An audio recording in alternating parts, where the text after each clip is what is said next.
Hello, friends, and welcome back to Malicious Compliance Stories. First up, we've got a story from a security guard dealing with a coworker who thrives on attention, passive aggression, and manufactured drama. If you've ever had a colleague who turned every small inconvenience into a team-wide crisis, this one's for you. But before we begin, best way to support our channel is to leave comments, like and subscribe with the turned-on bell so you don't miss the new video every single day. Here we go. Patricia didn't ask for help, then complained that I didn't help her.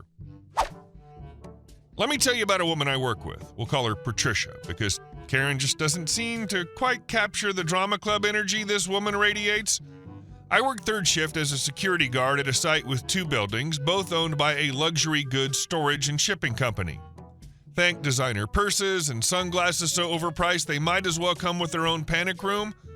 The buildings are 5 minutes apart, and each shift has a solo guard posted at each one, plus a mobile guard who floats between them.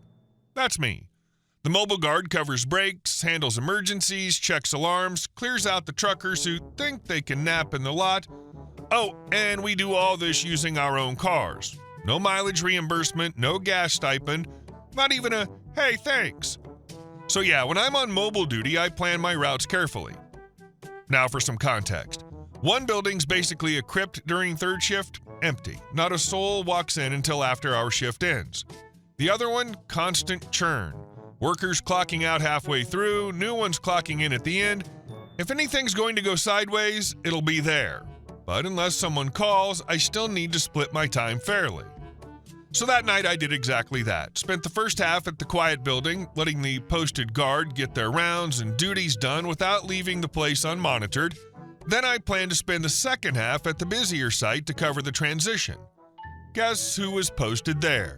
Yep, Patricia. Now, Patricia's the kind of person who smiles like she's about to steal your lunch and call it team bonding.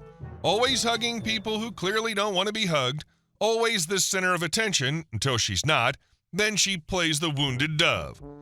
About an hour into the shift, she radios in. What's your ETA for switching buildings? I tell her I'll head over halfway through the shift unless she needs me sooner, and I ask her directly, do you need anything now? She says, no, just wanted some clarification and communication. Great, crystal clear, no request made, back to work I go. Fast forward 3 hours, not a peep from Patricia, no radio calls, nothing. I head to her building right on schedule, expecting to tag team the rest of the shift like usual. I walk in with a friendly nod. She doesn't even say hello, just launches into, how do you think it was okay to spend the entire night in the other building?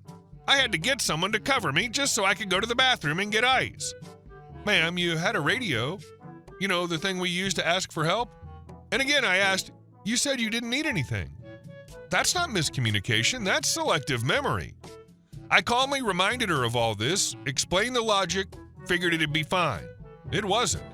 She gives me the silent treatment for the rest of the night, full-on middle school grudge because you didn't invite her to your birthday party vibes. I clocked out thinking, whatever, she'll cool off. She did not. 5 minutes after I leave, a site-wide email from our supervisor hits my inbox. Mobile officers should not spend the majority of their shift in an empty building. This puts unnecessary strain on the officer working in the building with active employees. Patricia tattled. Left out the part where she said she didn't need anything. Left out the fact that she never once used her radio, just made it sound like I bailed and left her to suffer in a fortress of solitude without ice cubes. And now I'm the one being gently roasted in front of the whole team. So let's recap. I plan my shift around actual needs. I check in, I ask, she says no.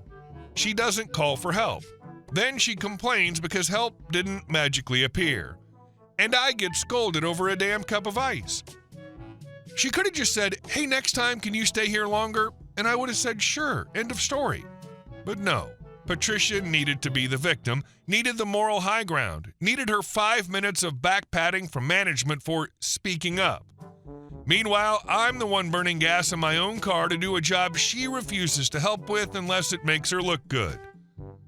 So yeah, she's not a Karen, she's a Patricia. And I've officially learned my lesson. Always log your radio calls, always get verbal agreements in writing, and never assume these people want teamwork when what they really want is control. You nailed the ending, though. That cold realization that you need to cover your own back, log everything, and never trust a performative hugger with a martyr complex. A+ life lesson. Also, I respect the subtle burn in I've officially learned my lesson. It's giving seasoned veteran who's been backstabbed one too many times and now carries receipts like Holy Scripture. And our second story. Apparently, returning rogue marshmallows earns you checkout superpowers. A couple of days ago, I was looking for bargains at our local grocery outlet, a U.S. chain which specializes in procuring overstock items, factory seconds, and closeout items from name brand and private label suppliers. I love shopping there, as one never knows what might be available on any given day, and the prices are usually much lower than what the items originally sold for. My concentration was broken, though, when I heard a thud and the sound of falling merchandise at the end of the aisle I was shopping in. I looked up to see a woman about the same age as me, male, 76, who had accidentally clipped a display filled with bags of marshmallows with her cart, knocking that cardboard display over and scattering the bags down the aisle. Seeing the shocked look on that woman's face, I just said, "Here, let me help you with that." I stood the display back up, and she and I corralled all the escaped bags of puffy goodness and stacked them back up like they had been. It only took us a couple of minutes. When we were done, we exchanged "have a good day," smiled at each other, and went on our respective ways. I didn't think any more of it. I finished shopping and found myself standing at the back of one of the long, busy checkout lines behind several other shoppers with full carts. Suddenly, a clerk appeared at my elbow and indicated that I should bring my cart and follow her over to one of the closed registers, where she motioned me to unload my cart. Cool, I thought they're opening another register, so I went to grab the "this lane is closed" sign to hand it to her, but she said, "No, just leave that there." It was then that the light bulb came on in my brain. They were temporarily opening up a register just for me. This VIP treatment had to be the store's way of thanking me for helping that lady. That was so cool. It still puts a smile on this old face. Yay for being rewarded for being a decent person. I know that's not why you did it, but seeing all the times that companies reward bad behavior, it's nice to see a company look after a good customer. And our last story. Karen hated my house color. About a decade ago, I moved into a quiet neighborhood in a mid-sized Indiana city. It was one of those older suburbs, nice enough, with modest single-family homes, manicured lawns, and the occasional nosy neighbor. I'd just closed on a place that needed some love, and one of the first things I did was repaint the exterior. I went with a rich slate gray for the siding and a soft cream for the trim. It looked sharp, subtle, modern, tasteful. Definitely a big step up from the flaking beige it had been before.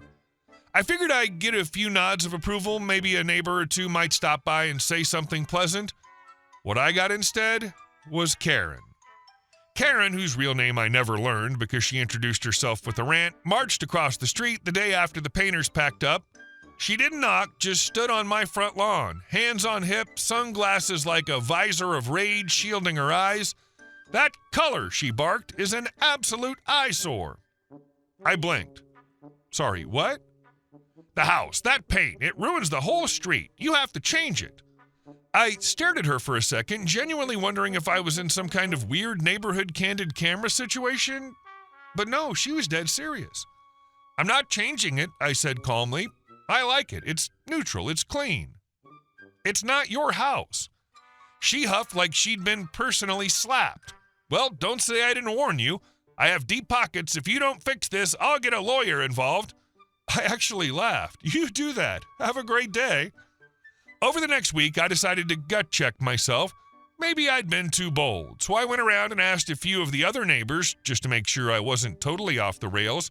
Every single one said the same thing. It looked great, fresh, updated, a welcome change. One even asked who my painters were so she could book them. Karen, unfortunately, was not satisfied with that outcome. After striking out with a handful of local attorneys who all apparently told her she had zero legal standing to force me to repaint my own home, she pivoted to a new crusade. She decided she'd start an HOA. Yep, she printed flyers, knocked on doors, tried to get people to attend meetings at her house. She paid someone, probably too much, to draft up proposed rules and bylaws. She even created a mock-up of what the neighborhood would look like under her vision. It was full Stepford vibes. Nobody joined. People humored her at first, maybe out of boredom or mild curiosity, but the moment she started pitching rules about approved lawn decor and acceptable house colors, the neighborhood collectively noped out. She spent money. She spent time, and in the end, she stood alone, fuming on her porch with a stack of useless HOA paperwork. I waited. See, I'd been investing in rental properties for a few years already, quietly. One here, one there, a little sweat equity, a little patience, and boom, long-term income. That year, 2 houses went up for sale, both right next to Karen. I bought them both. One in September, the other in January. Neither seller knew I already lived across the street. Karen sure didn't. I kept it low-key, had tenants move in quietly, did the usual maintenance. Nobody knew the owner, and that was just fine with me. Come spring, I decided it was time for a little symmetry. I had both rentals painted the same exact color scheme as my house. Same slate gray, same soft cream trim. 3 houses, 1 look. My house and both flanking hers. When the paint crew showed up, Karen damn near had an aneurysm. She stood in the middle of her lawn with arms flailing, pointing at ladders and yelling into the void. She tried talking to the painters. She tried shouting at the tenants. She even posted on Nextdoor claiming that some vandals were trying to erase the character of the neighborhood. I never responded. She never figured out I owned the houses, and I never offered the information. It was just delicious watching her lose her grip every time she looked out her windows. Years passed. I kept the rentals in good shape. The tenants were solid. Karen mostly simmered quietly after that, occasionally glaring my way but never saying a word. I held on to the properties until last year. Housing prices had jumped, and the area had become trendy with young professionals. I sold both for a handsome profit. As I signed the closing documents, I thought about that first interaction with Karen on my lawn. Her sunglasses, her outrage, her threats, and I couldn't help but smile. Her tantrum funded my retirement account. I also love that her meltdown wasn't even the end goal. It was just a delightful bonus. You made your money, kept your dignity, and probably haunted her nightmares every time she walked past a hardware store's paint aisle. Hey guys, thank you all for watching the video. I'll see you in the next one.